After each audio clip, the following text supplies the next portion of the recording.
Welcome to the web the job maker YouTube channel. चलिए, अभी हम लोग अलजेब्रा को देख रहे थे और इससे पहले अलजेब्रा का 2 पार्ट हो चुका है, जिसमें हम लोग बहुत सारा कुछ अलजेब्रा के बारे में जान भी चुके हैं। जिसमें हम लोग जैसे में पॉलिनोमियल के बारे में हम लोग बहुत सारा कुछ जाने हुए थे, ठीक है ना। तो इसी बीच में हम लोग बहुत सारा डिस्कस भी कर चुके हैं कि अगर आपके पास 2 इक्वेशन हो, ठीक है, और वेरिएबल भी 2 हो तो दोनों वेरिएबल कांस्टेंट होते हैं। ऐसे ही हम लोग देखे थे कि अगर आपके पास 2 वेरिएबल हो और इक्वेशन 1 है तो एक वेरिएबल तो हमारा कांस्टेंट होगा और दूसरा क्या होगा, हम जो चाहे उसको मान सकते हैं। कंडीशन क्या दिया हुआ था?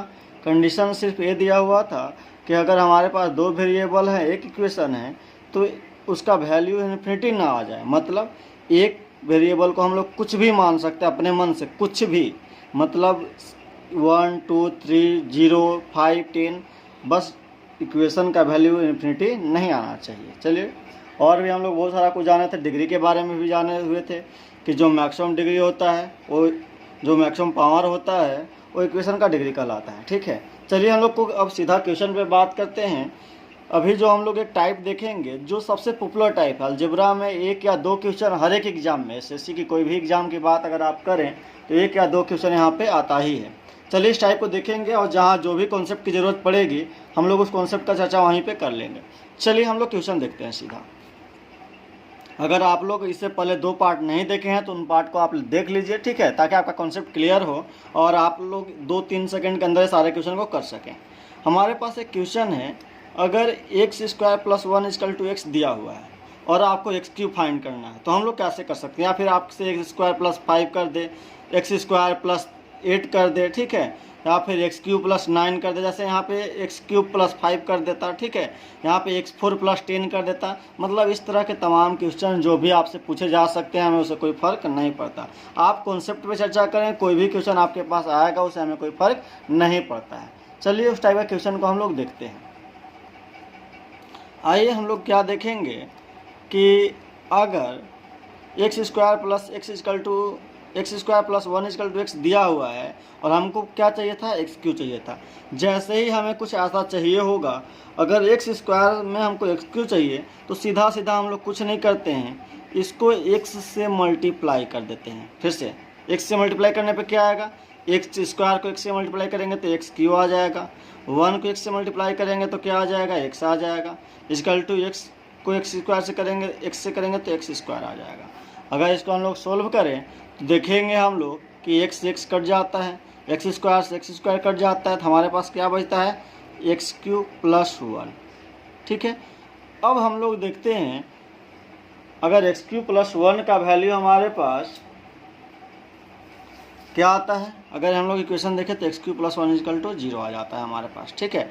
अगर हम लोग x³ का वैल्यू फाइंड करने की कोशिश करें तो क्या आएगा, -1 आएगा, ठीक है। चलिए, अगर यहाँ पे x³ का वैल्यू पूछा था तो हम लोग ये कर लेते हैं। जैसे में यहाँ पे अगर हमसे पूछे था x³ + 5 तो हम लोग क्या करते हैं, -1 और +5, -1 + 5 का वैल्यू क्या आएगा, 4। अगर यहाँ पे कुछ और पूछ दिया जाता है हमसे, जैसे में मान लेते हैं यहाँ पे आपको x³ + 2 पूछ दिया जाता तो क्या करते हैं, -1 + 2 हो जाता, तो यानी कि हमारा वैल्यू क्या आ जाता, 1, ठीक है। इस तरह से तमाम क्वेश्चन जो आपको मन हो, कोई भी क्वेश्चन आपसे पूछ सकता है। यहाँ पे x² की जगह पे x³ कर देता है, यहाँ पे 1 की जगह पे 3 कर देता, x की जगह पे यहाँ पे कुछ और कर देता, ठीक है। हमें इन क्वेश्चन से कोई फ़र्क नहीं पड़ता, हमें बस इतना देखना था कि अगर स्क्वायर में क्वेश्चन दिया हुआ हो, क्यूब में 4 में अगर दिया हुआ हो आंसर हमारा, तो हम लोग बाकी कोई नियम पे बात नहीं करते, बस इन क्वेश्चंस के पावर को हम लोग क्या करते हैं, सेम नंबर के साथ, सेम वेरिएबल के साथ मल्टीप्लाई कर देते हैं। आइए कुछ क्वेश्चन और देखिए हम लोग। क्वेश्चन नंबर 2 पे हम लोग बात करते हैं। x² + 2 = 2x दिया हुआ है। क्या दिया हुआ है हमारे सामने, x² + 2x = 2 दिया हुआ है और हमसे चाहिए क्या, x4 - x³ + x² + 2। यहाँ पे x5 पूछ देता है, x7 पूछ देता है, x6 पूछ देता है, यहाँ पे कुछ और, यहाँ पे 7 कर देता है, उससे हमें कोई फ़र्क नहीं पड़ता। यहाँ पे 3x होता, मतलब जो भी क्वेश्चन देना होगा हमें उससे कोई फ़र्क नहीं पड़ता। कॉन्सेप्ट में हम लोग बातें करते हैं। आइए, जब भी क्वेश्चन हमें इस तरह का दिया हुआ रहे तो हम लोग कुछ नहीं करते हैं। हमें करना क्या था, ये दिया हुआ था, हम लोग इसी को x से मल्टीप्लाई कर देते हैं। इससे क्या आएगा, x³ प्लस क्या आ जाएगा, 2x इक्वल टू क्या आएगा 2x²। हमको चाहिए था 4, इसको फिर से हम लोग x से मल्टीप्लाई कर देते हैं। अब क्या आएगा हमारे पास x4, फिर क्या आएगा 2x², फिर क्या आएगा हमारे इक्वल टू 2x³। अगर इसको हम लोग सिंप्लीफाई करेंगे तो क्या देखेंगे 2x से 2x कट जाएगा हमारे पास, ठीक है। 2x² से 2x² ख़त्म हो जाएगा हमारे पास, ठीक है। और क्या बचते हैं हमारे पास x4 यानी कि x³ 2x³ से एक x³ कट जाएगा, तो यहाँ पे एक x³ से x³ कट जाएगा यानी कि x³ बच जाएगा हमारे पास x4 x³ x² प्लस 2। ये बात समझ में आया आपको? आइए देखते हैं। ये 2x से एक 2x कट गया, 2x² से 2x² कट गया, यहाँ पे x³ एक दिया हुआ है, यहाँ पे 2x³ दिया हुआ है, तो x³ कट गया तो हमारे पास क्या बचा 1x³, यहाँ पे x4 बचा हमारे पास, यहाँ पे x² प्लस 2 बचा, ठीक है। अगर इन सब का वैल्यू हमारे पास कितना आया 0, ठीक है। ये हमारा आपका आंसर हो गया। यही हमसे पूछा गया था। मतलब जब भी इस तरह का क्वेश्चन आपके पास दिया होगा, एक बात आप ध्यान रखें, उसका कोई ना कोई एक सीक्वेंस होता है, बिना सीक्वेंस का क्वेश्चन आपसे नहीं पूछा जाता है, ठीक है। आइए हम लोग कुछ क्वेश्चंस के बारे में देखते हैं।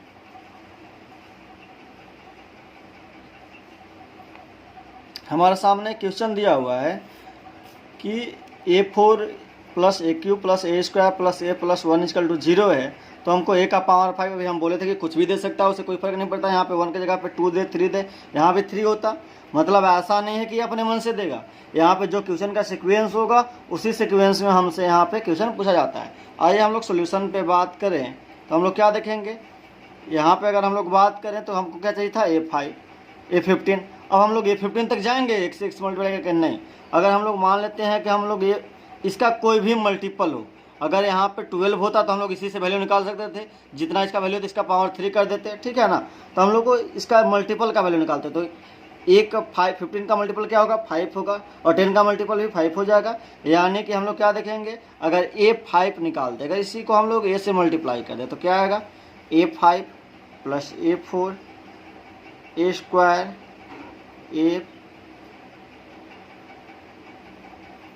a³ a² और ये आ जाएगा इक्वल टू क्या आएगा 0 आ जाएगा हमारे सामने, ठीक है।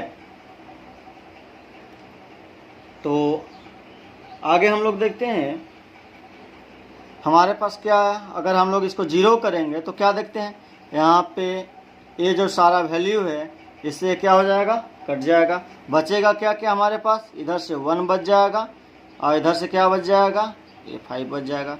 a5 का वैल्यू क्या है हमारे सामने 1 आता है, ठीक है। तो हम लोग इसको अगर देखेंगे तो 1 का पावर a5 का वैल्यू है तो इसका पावर क्या हो जाएगा 3, इसका पावर क्या हो जाएगा 2 और प्लस 1, यानी कि 1 + 1 + 1 इक्वल टू क्या आया 3। ये हमारा आंसर हुआ। आइए इस तरह से तमाम और क्वेश्चनों को देखते हैं हम लोग, जो हमारे एग्जाम में काफ़ी टाइम्स आए हुए हैं। इसमें जितने क्वेश्चन हम आपको बता रहे हैं सारे आपके एग्जाम में आए हुए हैं। इस तरह के आप सारे क्वेश्चन को इस तरह से आप कर सकते थे, ठीक है ना। चलिए आइए हम लोग कुछ और क्वेश्चन को देखते हैं। यहाँ पे दिया हुआ है a/b + c, 2-3 बार क्वेश्चन एग्जाम में आया हुआ है, इसको आप लोग ध्यान से देखेंगे। a/b + c b/c + a, ठीक है, होमोजेनियस फंक्शन में है। चलिए कुछ भी हो, हमें उससे कोई फर्क नहीं पड़ता। समय क्वेश्चन क्या पूछा गया है a² b/c b² c/a c² a + b, ठीक है ना। इस तरह के क्वेश्चन को हम लोग करने के लिए पहले सीख चुके थे। पार्ट 2 में हम एक बात आपको बताए थे कि अगर आपके पास, ठीक है, 3 इक्वेशन दिए हुए हैं, ठीक है, और हमारे पास कितने वेरिएबल हैं 3 वेरिएबल हैं, ठीक है ना। एक इक्वेशन, कितना इक्वेशन दिया हुआ है, एक ही इक्वेशन दिया हुआ है। एक इक्वेशन में कितने वेरिएबल हैं a b और c, 3 वेरिएबल हैं और एक इक्वेशन है। तो हम लोग क्या करते हैं, जितना इक्वेशन होता है उतने वेरिएबल कांस्टेंट होते हैं, बाकी वेरिएबल को हम लोग कुछ भी मान सकते हैं। कुछ भी का मतलब कुछ भी, बस इक्वेशन का वैल्यू इन्फिनिटी नहीं आना चाहिए। तो हम लोग यहाँ पे क्या देखेंगे कि अगर हम लोग यहाँ पे c को 0 कर दें, क्या कर दें c को 0, तो इसका वैल्यू क्या आ जाएगा 0, इसका वैल्यू क्या आ जाएगा 0, इसका वैल्यू क्या आ जाएगा 0। हमारे पास क्या बचता है a/b b/a, और ये तो पूरा 0 हो जाता है, ठीक है। इक्वल टू क्या बचेगा हमारे पास 1, ठीक है।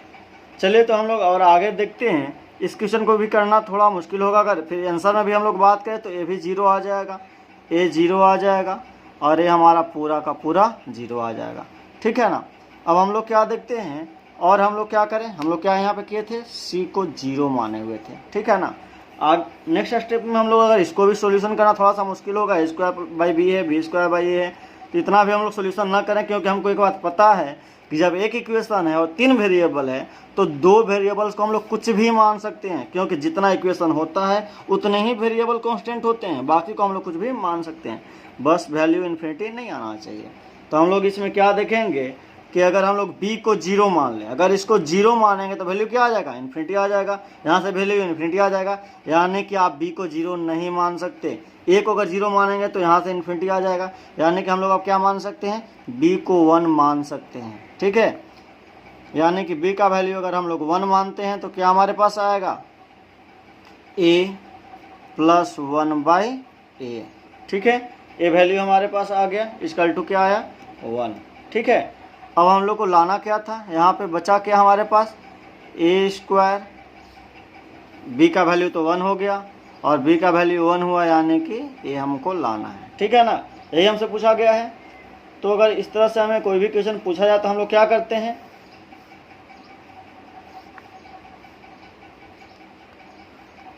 तो हम लोग क्या देखेंगे, इसको जब भी हमको स्क्वायर वाला था और हमसे हमारे पास दिया हुआ क्या था, ए था, इसको हम लोग क्या करते हैं, सेम से मल्टीप्लाई करते हैं, ए से अगर करेंगे तो ए स्क्वायर हो जाएगा, यहाँ पे ए बाई ए यानी कि 1 हो जाएगा, ठीक है।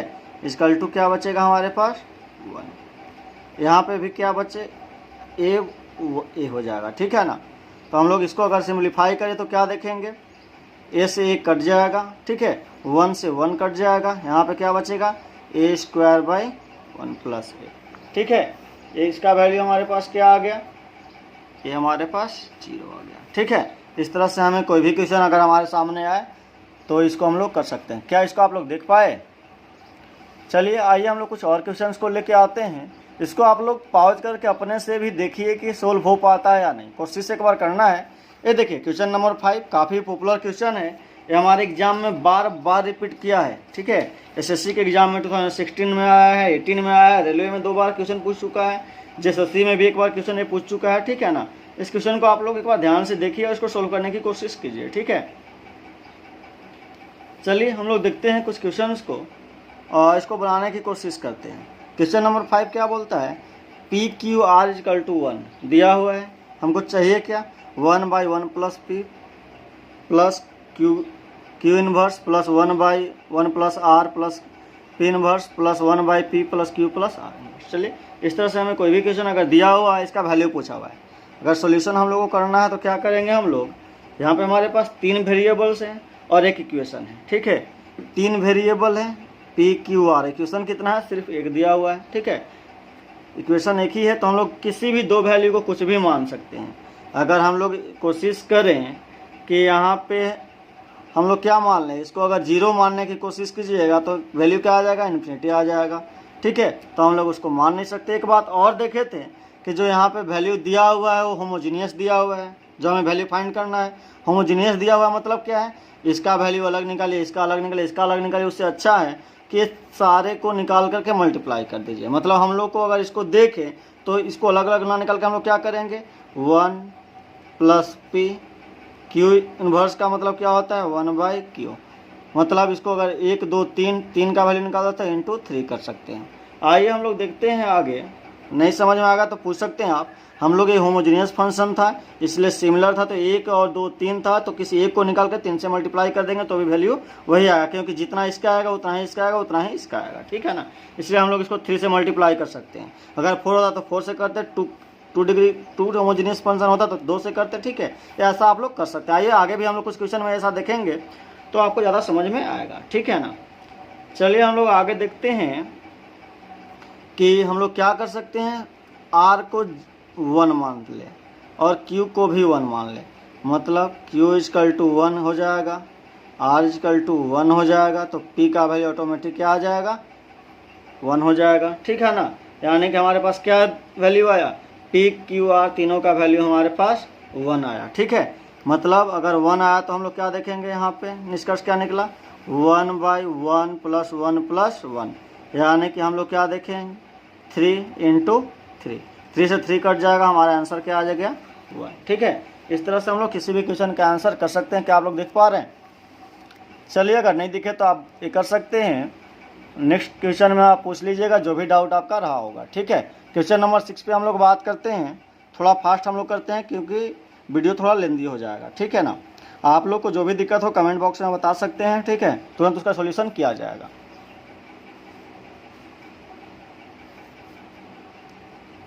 चलिए, हम लोग क्या देखेंगे, a plus b plus c equal to 0 दिया हुआ है और ये वैल्यू हम लोग को फाइंड करना है। फिर से हम लोग जो पिछली बार यूज किए थे उसको यहाँ भी यूज कर सकते हैं। जब भी आपके पास क्वेश्चन इस तरह से दिया हुआ हो, ठीक है, तो आप लोग को कुछ भी सोचने की ज़रूरत नहीं है। ठीक है, जैसे ही 3 को दिया हुआ है और सेम है, एक्स वाई ए बी हर जगह दिया हुआ है, ए बी सी है। ठीक है, एक्स एक्स सी हर जगह, तो इसको हम लोग क्या कर सकते हैं, इसको ऐसे लिखेंगे 1 plus x to the power 1, और ए है तो नीचे में क्या आ जाएगा,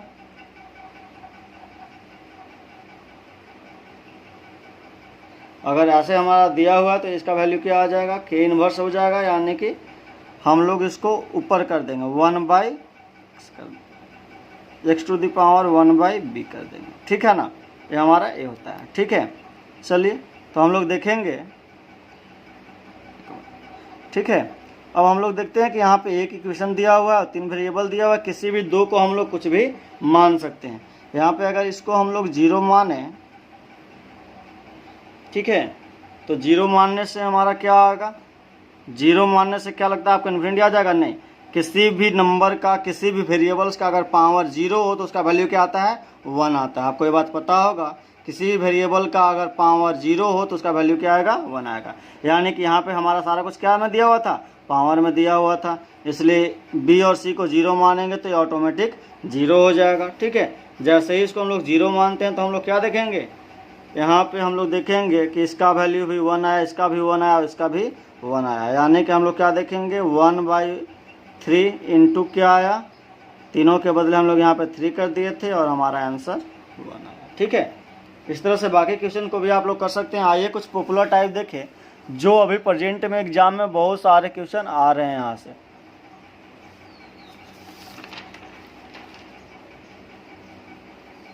आइए इन क्वेश्चंस को देखिए आप।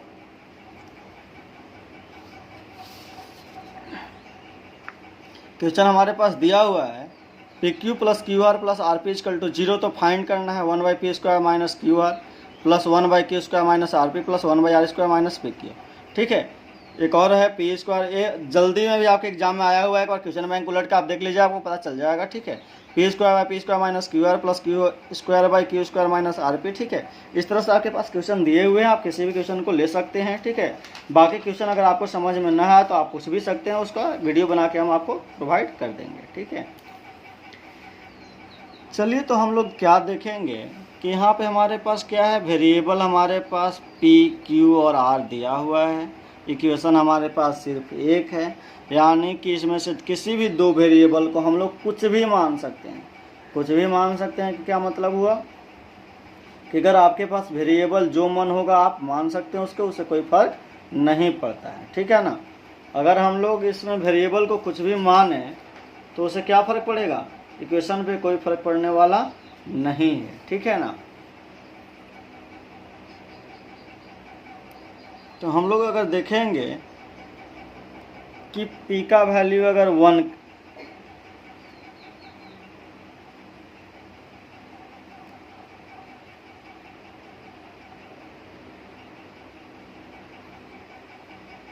चलिए तो हम लोग क्या देखते हैं कि p का वैल्यू अगर हम लोग कुछ भी माने, q का वैल्यू हम लोग कुछ भी माने, उससे कोई फर्क पड़ने वाला नहीं है। हम लोग जो चाहे उसको मान सकते हैं। ठीक है ना, और हम लोग इसको देख सकते हैं कि कैसे हम लोग इसको सोल्व करें।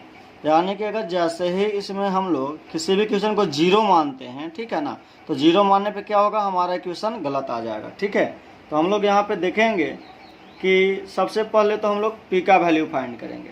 तो p का वैल्यू हम लोग फाइंड करेंगे तो क्या आएगा हमारा,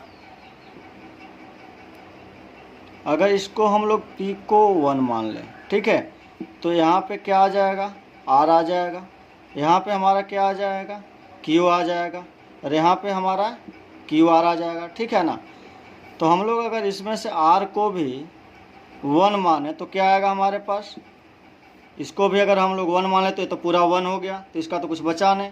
अगर यहाँ से P को भी ये 1 हो जाएगा, ठीक है, और यहाँ से R भी 1 हो जाएगा, तो हमारे पास क्या बचा 2Q।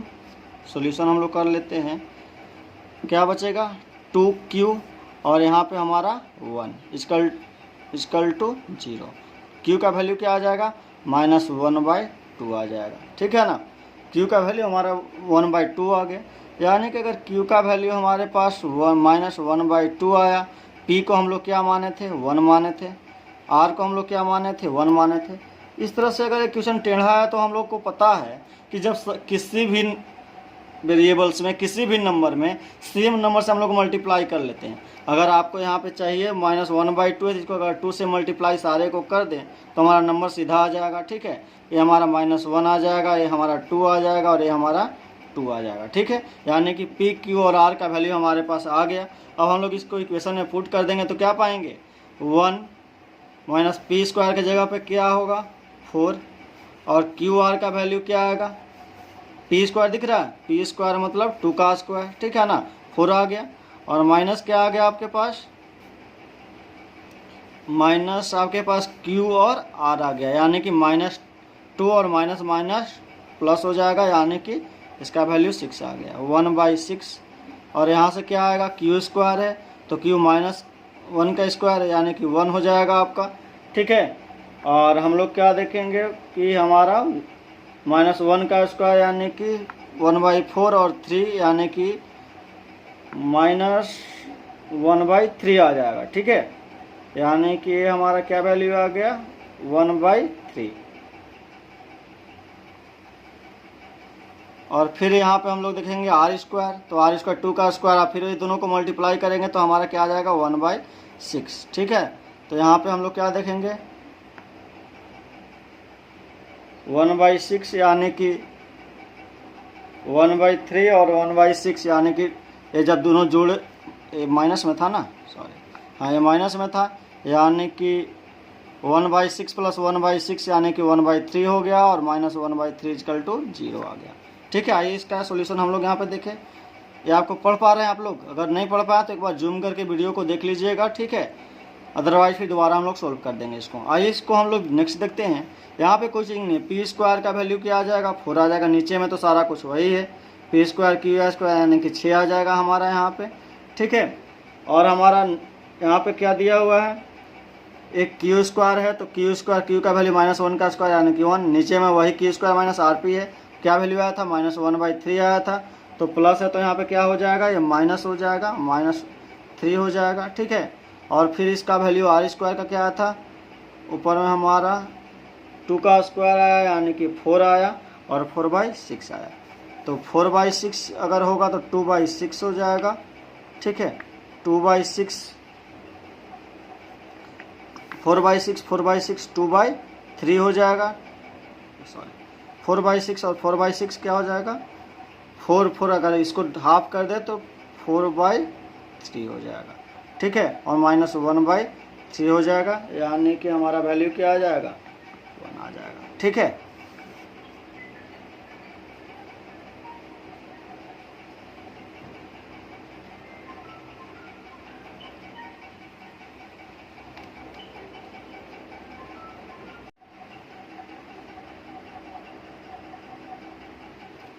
चलिए हम लोग नेक्स्ट क्वेश्चन को देखते हैं। क्वेश्चन नंबर 8 देख पा रहे हैं आप लोग। चलिए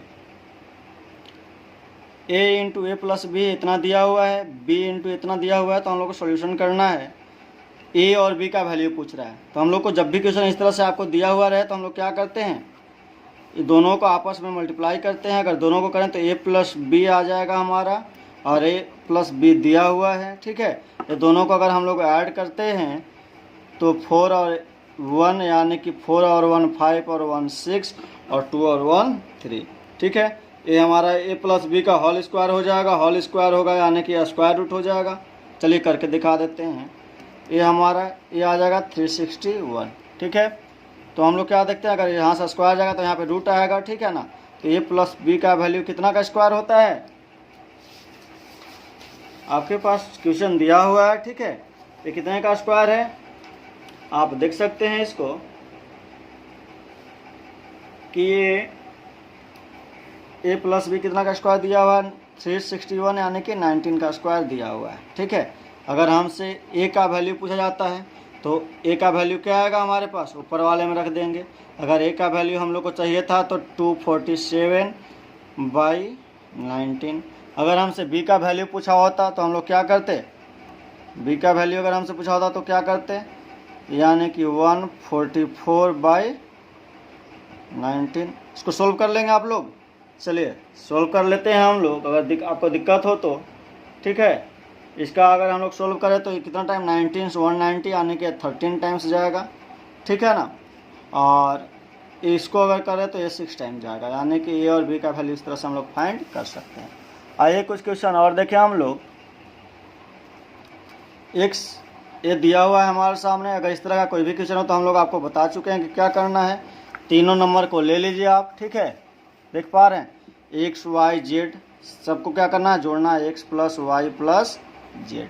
ठीक है, अब हम लोग x plus y plus z और दिया हुआ है, x plus y plus z दिया हुआ है। ठीक है, सेम नंबर हम आपको जोड़ने के 2-3 बार पहले भी क्वेश्चन में बता चुके हैं। ठीक है ना, अब इसको हम लोग सारे सबको ऐड करेंगे 144 और 16 यानी कि हमारा 160 और 169 हो जाएगा। अगर इसको हम लोग स्क्वायर कर दें तो x plus y plus z का होल स्क्वायर आ जाता है 169। अगर स्क्वायर हटाएंगे तो रूट जाएगा उधर। ठीक है, यानी कि 169 कितना का स्क्वायर होगा वो आपको पता होगा, 13 का स्क्वायर होगा। ठीक है, आपसे यहाँ पे पूछा हुआ था क्या, x plus y plus z, आपका आंसर हुआ। आपसे हो सकता था एक्स का वैल्यू पूछ दे, वाई का वैल्यू पूछ दे, जेड का पूछ दे, या फिर एक्स प्लस वाई का पूछ दे, कुछ भी पूछ सकता था। ठीक है, जो भी वैल्यू पूछेगा उसमें आप पुट कर दीजिएगा। जैसे मैं आपसे पूछ देता कि एक्स का वैल्यू जैसे यहाँ पे पूछा हुआ था तो एक्स का वैल्यू हम लोग क्या करते, कुछ नहीं, इसमें रख देते हम लोग 144 और इसमें हम लोग का 13। ठीक है ना, अगर हमसे y का वैल्यू अगर आपसे पूछा होता तो हम लोग क्या करते 16 इंटू कितना 13। अगर z का वैल्यू पूछा होता तो हम लोग क्या करते 9 इंटू 13। ये प्लस माइनस हो जाएगा क्योंकि स्क्वायर रूट आएगा। ठीक है, इस तरह से आप किसी भी क्वेश्चन को कर सकते हैं। चलिए थैंक यू। अगर आपको ये करें तो इस सीरीज के बाद हम लोग ट्राइगोनोमेट्री भी स्टार्ट करेंगे। अलजेब्रा का 5-6 वीडियो और दिया जाएगा। इस 5-6 वीडियो देखने के बाद आपके एग्जाम में जो भी क्वेश्चंस आ सकते हैं, चाहे एसएससी का एग्जाम हो, रेलवे का हो, बैंकिंग का हो, जेएसएससी का हो, ठीक है, इससे बाहर के क्वेश्चन आपके एग्जाम में नहीं बनेगा। जितने भी क्वेश्चन बताए जाएंगे वो मैक्सिमम 5 से 10 सेकंड में सोल्व करने सिखाए जाएंगे। चलिए थैंक यू।